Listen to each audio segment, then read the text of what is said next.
Sevgili Cemre Gümeli, İstanbul Spotlight'a hoş geldin. Hoş bulduk. Oyunculuğa ilk başladığında seni en çok etkileyen şey neydi? Oyunculuğa ilk başladığımda dediğiniz zaman benim çocukluğuma Evet. kadar gidiyor bu. Çok ufak yaşta ben tiyatro yapmaya başladım. O yüzden sanırım o döneme bakarak konuşmak Evet. daha mantıklı. Oyun oynama haliydi ya. Bir oyunun içinde olma haliydi yani.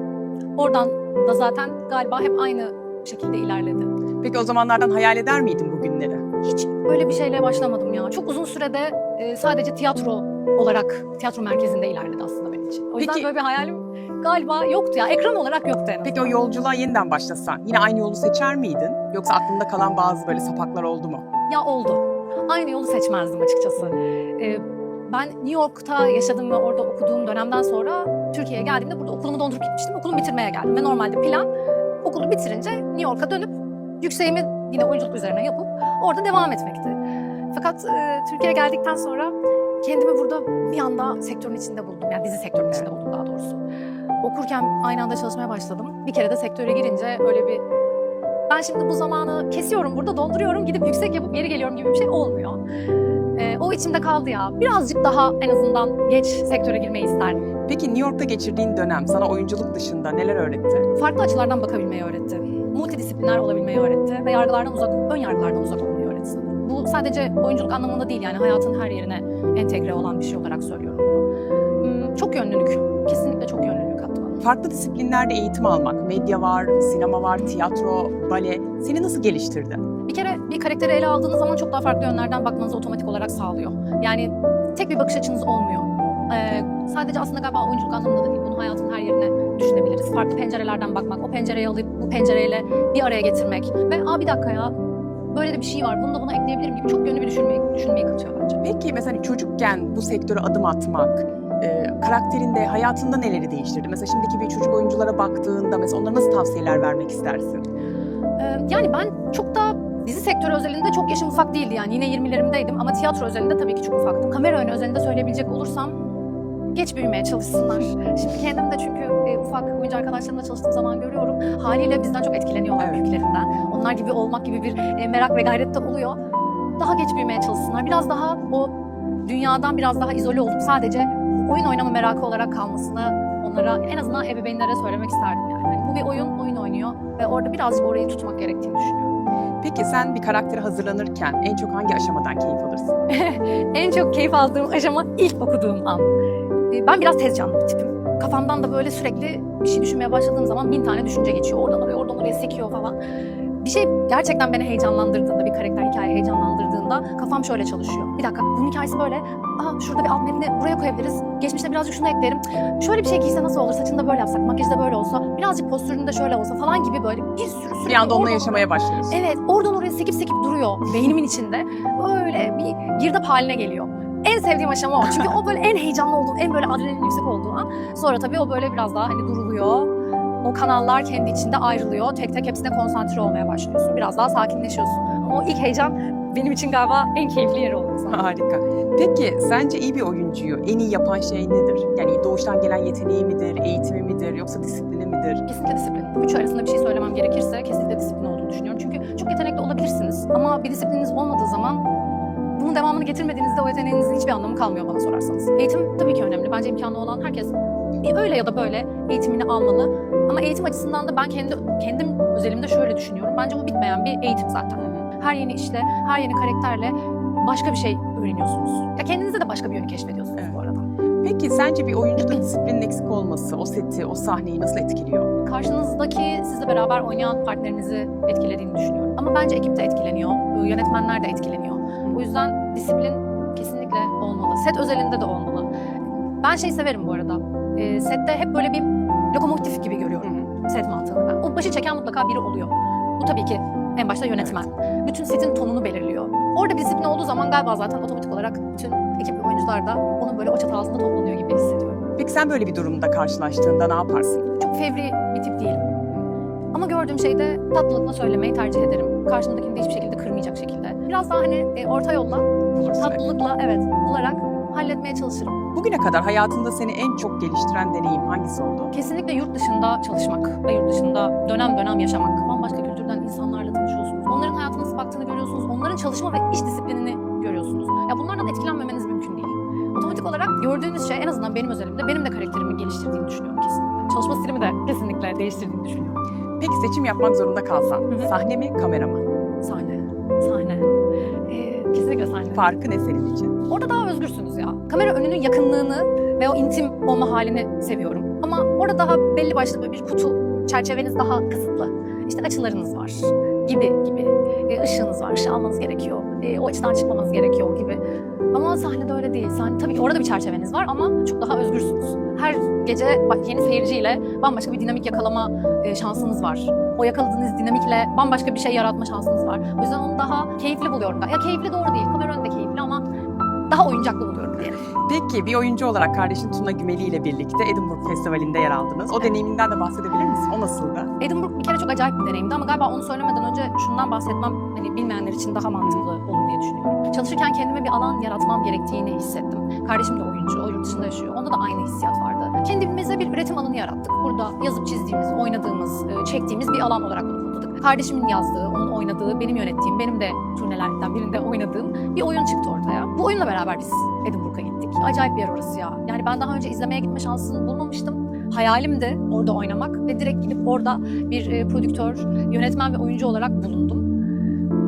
Hala tüylerim diken diken oluyor anlattığın zaman. Çok acayip bir his. Peki iki kardeş bu projelere devam etmeyi düşünüyor musunuz? Tabii düşünüyoruz. Yani bu oyunu planladığımızda zaten turne mantığında ilerlemesiyle planlamıştık. Oyunun adı da The Unexpected Mayfly ve İngilizce bir oyun. Bu oyun turnelere devam edecek. Ben tabii bu sene birazcık yoğun çalıştığım için çok ilgilenemedim. Turne süreci biraz yoğun geçen bir süreç. Ama bu alanda da üretimlere sadece tiyatro alanında değil, farklı alanlarda da devam etmeyi planlıyoruz. Ben böyle iş bitti, 2 hafta dinlendim ve tamam bana yetti, hemen tekrar kafa çalışmaya başladı. Şimdi biraz Güzel. yazma sürecindeyiz yani projenin yazım sürecindeyiz. Bakalım. Harika, o zaman heyecanla bekliyoruz. Sağ olun. Boş bir gününü tamamen kendine ayırdığında neler yaparsın? Ben erken uyanan bir tipim. Sabahları özellikle kendime ayırmayı sabahları çok seviyorum. Eğer yazsa hemen kendimi dışarı atarım. Zaten sahile çok yakın oturuyorum. Hemen atarım, yürürüm.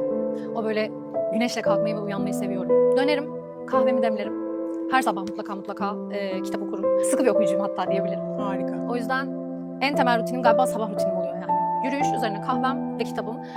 Daha sonra mutlaka hareket ederim. O gün küreye gidiyorsam küreye giderim. Yok hayır spora gideceksem kalkıp spora giderim.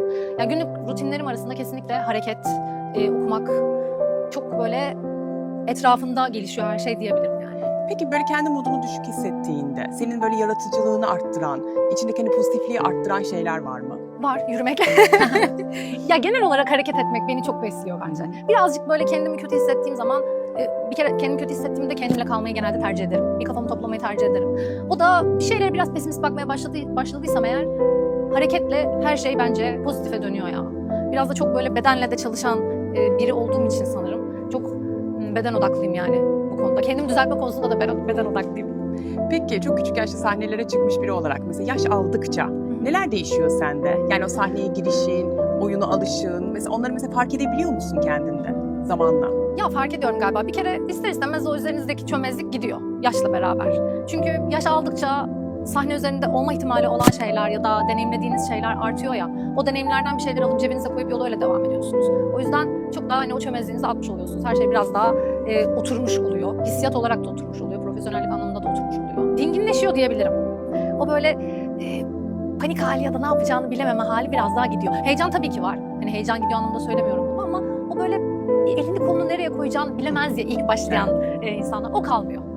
Yani zamanla beraber o gidiyor diyebilirim. Peki sosyal medyayla aran nasıl? Çok da iyi değil. Çok dönemsel bir kullanıcıyım ben. Biraz böyle hani kafama esmesi lazım. Peki gücüne inanıyor musun? Yani sence bir oyuncunun sosyal medyası güçlü olmalı mı? Oradan hep beslemeli mi hayranlarını? Yoksa mesela böyle sessiz ve gizemli mi kalmalı? Ya bu tercih meselesi. Sosyal medyanın gücüne inanıyorum ama bir oyuncu sosyal medyayı bu şekilde kullanmalı gibi bir algının doğru olduğuna inanmıyorum. Bu biraz çok kişisel bir şey bence. Çok öznel bir şey, kişiyle alakalı. Ben bir tık daha sanırım gizli kalmayı seven taraftayım. Tabii ki de kendi yine hayatımı paylaştığım dönemler oluyor. Bazen de hiç girmek istemiyorum, hiç bakmak istemediğim zamanlar da oluyor. Ama bu da oradan koptuğum ya da kötü bir dönemde olduğum anlamına gelmiyor mesela. Ben onu elime alıp çok da böyle onunla işin içinde olmak istemeyebiliyorum. Ya da bazen onu eğlence olarak da görüp bir şeyler paylaşabiliyorum. Ama ille de böyle kullanılmalı, ille de olmalı gibi bir düşüncem benim yok ya. Peki hayatta en çok ne için mücadele ettiğini düşünüyorsun? Zor bir soru. Bu aşk da olabilir. Tabii ki hani oyunculuk da olabilir, aile bağları da olabilir, dostluk da olabilir. Ama en çok ben buna çaba harcıyorum şu hayatta dediğim bir şey var mı? Çaba harcıyordum diyebilirim. Geçmiş zaman için bunu konuşabilirim çünkü Tabii. şu an bunun bir realitesi yok ama bir dönem bakın ben böyle kalifiye bir oyuncuyum, bunları da yapabiliyorum diye göstermeye çalıştığım ve bakın ben de bunlar da var diye kanıtlamaya çalıştığım ve burada zorlandığım bir dönemim oldu. Çünkü bizim sektör biraz sizi sınıflandırmaya, gruplandırmaya meyilli bir yapıda. Ben de kendimi bundan sıyırmak istedim aslında. Hayır ben çok yönlü bir oyuncuyum. Bakın bunu da yapabilirim, bunu da yapabilirim. Göstermek istedim. Burada biraz zorlandım. Bunu göstermeye çalışırken zorlandım. Ama şimdi şimdi geldiğim noktada, şu an durduğum yerden baktığımda artık böyle bir kaygım yok. Bunu rahatlıkla söyleyebilirim. Kendime bir üretim alanı yarattıktan sonra sanırım bir şeyler benim için değişti. Artık böyle bir derdim kalmadı diyebilirim. Ne güzel. Aynen. Peki şu sıralar hayatında seni en çok heyecanlandıran şey kariyerin mi, özel hayatın mı? Çünkü sezonlar hani Evet. bitti diyelim, yaz geldi. Senin için hani şu an kariyer mi, özel hayat mı, hangisi daha çok heyecanlandırıyor? Beni şu an en çok heyecanlandıran şey tatil yapmak. Tatil isteği. Ya yok dinlenmeye ihtiyacım var ya biz çok severek çalıştığım bir işimizi bitirdik Kuruluş Evet. Orhan'ı. Çok da güzeldi. Evet ya bir ay geçti üzerinden biz paydos edeli ve böyle içim birazcık cız ediyor açıkçası. Özledim. Yani hiç yalan söylemeyeceğim. Tabii. Özledim şimdi ekibimi de işimi de. Ama zor bir iş yani. Dönem işi Kesinlikle. yapmak. Bence her oyuncunun denemesi gereken bir şey. O yüzden çıktıktan sonra sıkı bir tatile ihtiyacınız oluyor. Ama kariyerim de heyecanlandırıyor. Ne gelecek? Ne yapacağız? Neye karar vereceğiz? Ne çok içime sinecek? Ne beni çok heyecanlandıracak? Gerçekten merak ediyorum. Ya söylerken bunları böyle anlatırken tüylerim diken diken oluyor da. Ben güzel böyle biraz bayılacağım. şeyim. Hani ya verin oynayalım diye böyle dişleri kamaşan bir oyuncuyum. Harika, Hadi yapalım. şahane. Aynen. Öyle. Peki aşk hayatında nasıl bir yer kaplıyor? Aşk hayatımda olduğu zaman merkezinde bir yer kaplıyor diyebilirim. Merkeze kesinlikle aldığım bir şey oluyor. Her şeyi onun etrafında şekillendiriyorum diyemem. Ama evet. Biraz Gerçekten galiba- güçlü aşıksan. Hı hı. Mesela onun için nelerden vazgeçersin aşk için? Ya böyle bir vazgeçmek tanımı bana çok da doğru gelmiyor. Karşılıklı fedakarlık yapmak belki daha mantıklı olabilir. Çünkü vazgeçmek dediğimiz zaman sanki kendimizden vazgeçiyormuşuz gibi Evet. duyuluyor. Ama ben kendimi merkeze koymayı birazcık geç öğrenenlerdenim. O yüzden de şu anda kendimi merkeze koyduğum bir hayat benim için çok kıymetli. Karşılıklı olarak orta yolu bulmak doğru olabilir diyebilirim. Vazgeçmek çok sert kalıyor benim için şu an. Aşkta olgunlaştım artık. Evet kesinlikle. Kesinlikle. Daha dinginim. İlişkilerimde de, arkadaşlık ilişkilerimde de böyle. Aşk üzerinde de değil sadece. Daha galiba samimi, güven içinde ilişki kurduğum, güven içinde ilişkilendiğim yerler benim için daha kıymetli. Daha dinginim diyebilirim yani. Harika. Çok teşekkür ederiz Ben teşekkür geldiğin için. ederim. Çok keyifli bir sohbet oldu. Bizim İyi ki için de öyle. çağırdınız. Sağ Çok olun. teşekkürler. Görüşmek üzere.